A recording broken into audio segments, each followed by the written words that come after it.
and we go on with the next presentation. That is Mr. Excuse me a moment. I hope I speak well your name, Hrushetskyi. Thank you. Hello, dear colleagues, dear friends.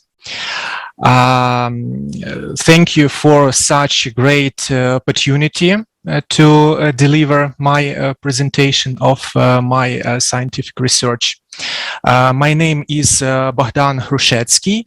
I'm PhD in political science, and also I'm a Master of History.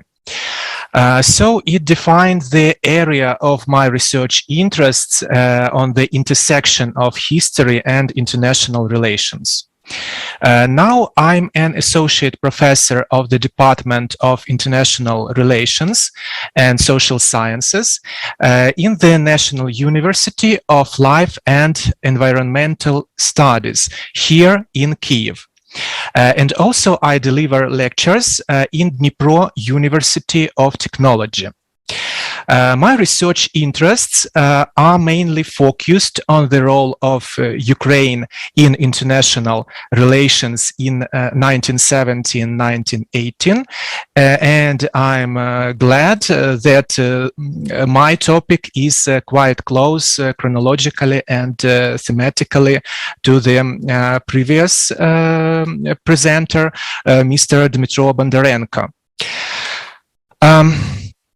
So the proclamation of the Ukrainian National or People's Republic in November 1917 allowed Ukraine to revive its statehood after 134 years of being without any political or cultural autonomy. In a few months, in January 1918, Ukraine declared its complete independence and began to actively develop foreign relations. During 1917, early 1918, the parliament, the Central Rada, and the government formed by it played a key role in shaping Ukraine's foreign policy. Later, after the coup d'etat of April 29, 1918, and almost until the end of the year, the Ukrainian monarch, Hetman Pavlo Skoropadsky, and his government was responsible for foreign affairs. The possibility of maneuvers for Ukrainian diplomacy during this period was limited by the fierce confrontation of the First World War. Ukraine, which seceded from Russia, inherited its involvement in the world conflict on the side of the Entente, but sought to withdraw from the war as soon as possible. However, Britain and France insisted on continuing the war and strongly opposed any separate agreements between Ukraine and the Central Powers. Therefore, Ukraine, daring to make peace with the Quadruple Alliance, understood that this would mean a break with the Entente. At that time, Ukrainian leaders didn't guess that the biggest problem in the future would be that two possible orientations, both the Quadruple Alliance and the Entente, were harmful to Ukraine because the former would suffer a catastrophic defeat in World War I, and the latter would prevail attempts to restore the integrity of its former ally, the Russian Empire. The proclamation of the Ukrainian National Republic allowed for a more active development of its own foreign policy line, and at the same time led to the beginning of a diplomatic battle for Ukraine between world coalition. coalitions. At the end of November 1917, full-fledged French and British diplomatic missions led by Georges Tabouy and John Picton Begge arrived in Kiev. These missions had an official role and handed over credentials from their countries to the Ukrainian government. In fact, this was the first case of official relations between Ukraine and the outside world since the destruction of the Cossack state in the late 18th century. Georges Tabouy formulated the then approach of French diplomacy to the Ukrainian Republic. It was based on French ideas about the system of checks and balances against Germany as its main rival in Europe. Given the de facto disintegration of the Russian Empire, which had been a key French ally in the region since the late 19th century, France tried to replace it by the regional pro-French bloc of newly independent states. French diplomacy did everything possible to unite Ukrainian, Polish, Czech, and Slovak troops to preserve the front against the Central Powers and to withdraw German troops from the Western Front. Similar requests were made during talks with the British mission of John Begge, as well as the Italian consul in Kiev. However, the Ukrainian government avoided making any commitments to the Western allies. The Bolsheviks and the Quadruple Alliance were of real importance in Eastern Europe at that time. And since Vladimir Lenin has already announced the beginning of peace talks with the Central Powers, Ukraine could not stay away from these processes. Its efforts to deter the offensive from both the North and the West would be completely ineffective. The states of the Quadruple Alliance have played also an important role in establishing relations with Ukraine. This is explained by the fact that both Germany and Austria-Hungary, among their plans for the post-war world order, considered the creation of an independent or autonomous Ukrainian state in close alliance with the Central Powers. For Germany, this would be a step towards the realization of its concept of Mitteleuropa, which involved the formation of a number of satellite states around the German Empire as a nucleus. Austria-Hungary saw this as an opportunity to expand the influence of the Habsburg dynasty in Eastern Europe. The involvement of representatives of the Ukrainian public played an important role. In particular, the pro-German Union for the Liberation of Ukraine acted as a mediator in relations with Kiev. It actively called on the Central Rada to sign a peace treaty with the Central Powers as soon as possible. Ukraine has also established relations with other independent and autonomous states that emerged as a result of the collapse of the Russian Empire. Ukraine, Don, Kuban, Caucasus, Urals, and Siberia were seen as natural allies against Russian imperialism of any kind. The UNR authorities established contacts with the All-Russian Muslim Council, which was based in Tatarstan, as well as Polish, Belarusian, Azerbaijani, Georgian, and other national organizations. On the other hand, relations with the Bolsheviks who seized power in Moscow and Petrograd did not develop well. Ukraine did not recognize them as an all-Russian government and flatly refused to recognize the language of ultimatums spoken by the Bolsheviks. At the same time, the Moscow government sought to establish its power over all countries that were formerly part of the Russian Empire. As a result, in December 1917, after the invasion of Kharkiv by Bolshevik troops, the Ukrainian-Russian War began. Influenced by the threatening situation in Eastern Europe, in mid-December, after a heated debate in the Ukrainian parliament, it was decided to form the UNR delegation led by Vsevolod Holubovich and begin separate talks with the Central Powers.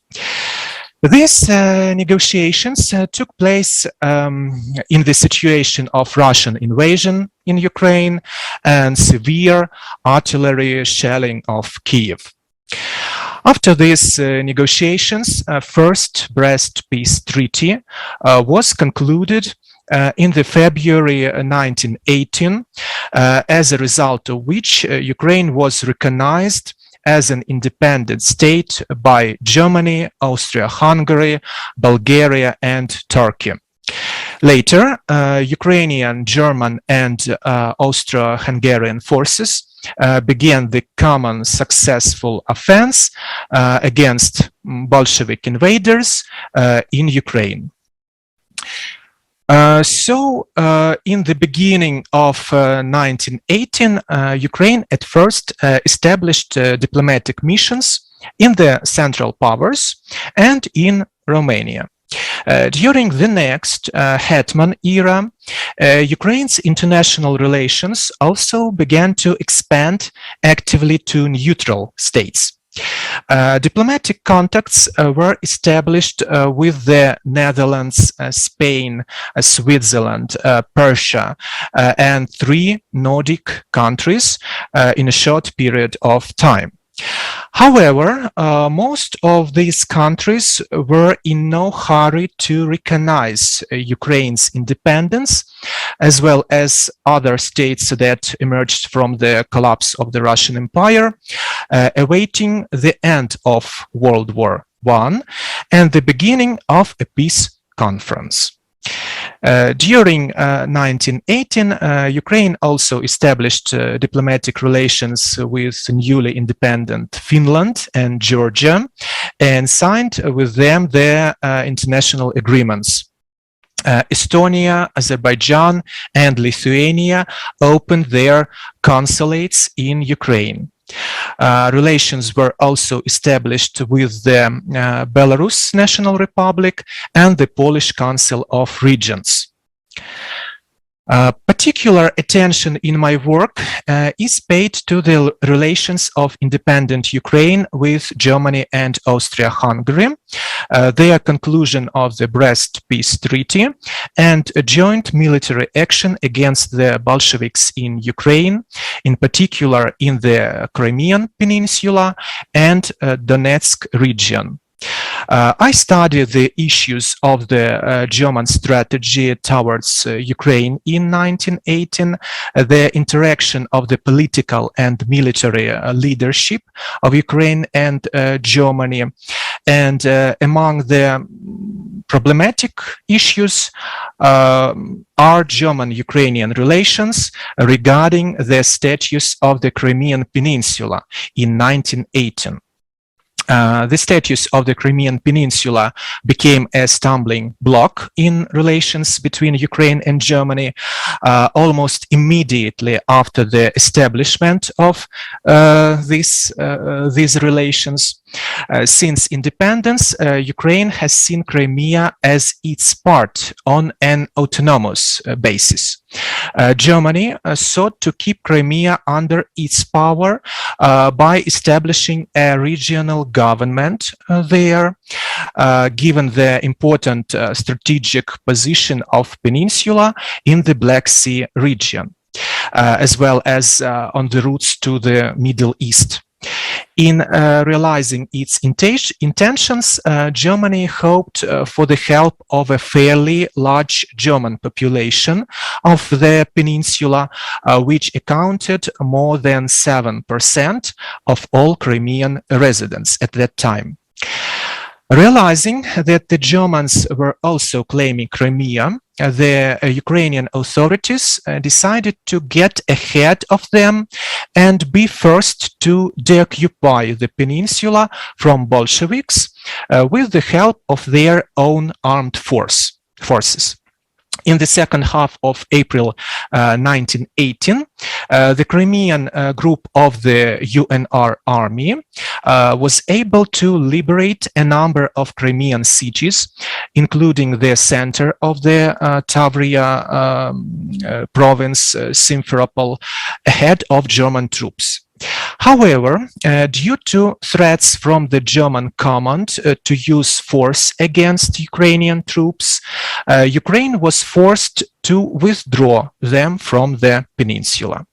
The military operation of the Crimean group and its international aspects are one of the focus of my research. The course of joining the peninsula to Ukraine continued under the new monarchical government in Kiev, led by Hetman Pavlo Skoropadsky. From the very beginning of his rule, he repeatedly appealed to German leaders at various levels to agree to Crimea's entry into Ukraine. However, by the end of the summer of 1918, these appeals did not find a proper response. The German position changed dramatically in Ukraine's favor only at the end of August, when an additional Russian-German protocol to the Brest Peace Treaty was signed, and according to which German troops were to be withdrawn from all non-Ukrainian territories. So, seeking to leave Crimea in its sphere of influence, the German command began to look for opportunities to include it in Ukraine. In October, talks between the Crimean and Ukrainian delegations finally took place in Kiev. As a result, the Crimean delegation, you can see its members on this slide, agreed to sign an agreement on Crimea's accession to Ukraine on the rights of broad autonomy, but they postponed the final approval of the document until its ratification by the Crimean Tatar National Parliament, Kurultai, and the Congress of National and Public Organizations of Crimea. However, a month later, situation in the world changed dramatically. Germany was defeated in the First World War and was forced to withdraw its troops from Ukraine. This led to the destabilization of the situation in Eastern Europe. Crimea was occupied by the Russian troops of Anton Denikin, and the agreement on the peninsula's accession to Ukraine was not implemented at that time. Thank you for your attention. And taking the opportunity, I would like to invite you to Kyiv and Dnipro, but after the end of the war. Thank you. Okay, thank you very much for your participation, for your presentation, for your paper. and you have, I think, wonderfully showed how long already the effort of Ukraine to be independent and an autonomous state, and today you have once more to defend these efforts. And I think that this presentation, like the presentation before, are an answer to the historical misrepresentation that we hear every day from Russia. And thank you very much for that. And then we come to the we come to the questions. There are some observations, some questions, please. Yeah. So first of all, yeah, thank you very much, Bogdan, for the very interesting presentation. Also, following the following Bogdan, I also would like to invite you to visit Odessa also after the end of the war, because you know Odessa is very beautiful city on the Black Sea, but unfortunately now it's every day bombed. But we don't really know. It's some Russian missile advance toward Odessa or Nikolaev or something like this. But our anti-aircraft forces, I mean, try to avoid such a point as much as possible. But I suppose war end over soon, and we can meet together in Ukraine, in Odessa, in Dnipro, other cities, and so on. So I have some remark about the Bogdan topic. First of all, I'm very sorry, but Bogdan, I'm forced to disagree with you about the Getman, as you say Getman as such type of monarchy. No, it's not a monarchy. It's like a presidential republic, but strong president power, but not a monarchy, because Getman was elected by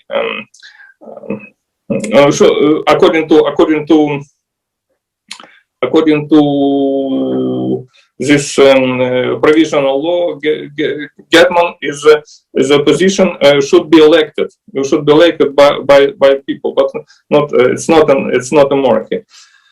But Getman tried to restore the monarchy in Russia in order to secure Ukraine from Bolshevik invasion, from spread Bolshevik to Europe or something like this. And also, you said the Western powers, allies, associated powers, were not in a hurry to recognize independence of Ukraine. But you know, they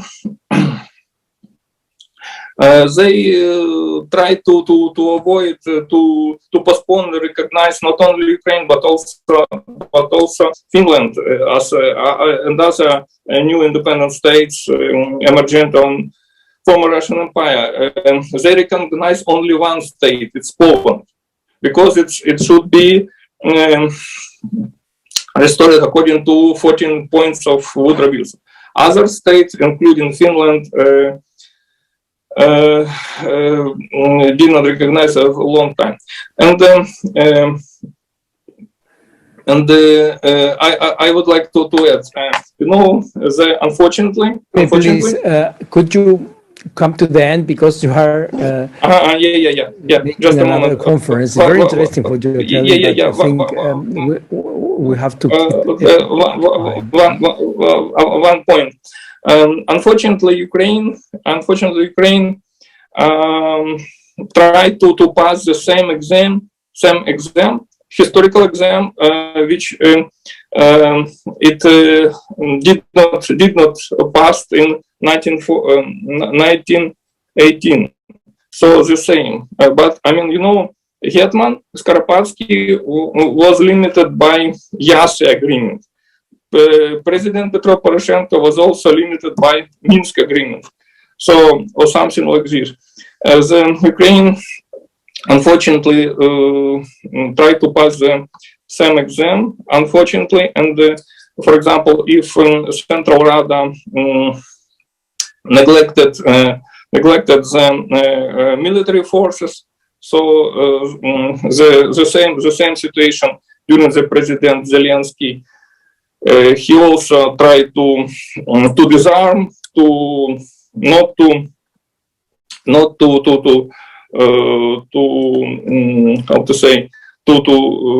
prepare against the Russian invasion, in order, how he said, in order not to provoke the Putin, but he provoked the Putin. And now we unfortunately we have the same situation like 100 years ago. Okay. Thank you. Thank do you want to answer? Yes, only short comments.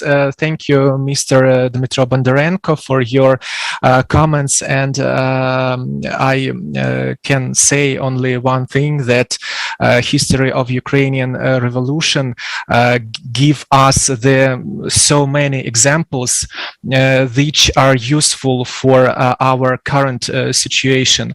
But I think that despite the previous negative history, in our time, Ukraine will receive the full complex of Western help, Western support to defend its independence. And I think that Ukrainian society is more united against the Russian invasion than in 1917, 1918 years. Thank you very much. Thank you for this comment too.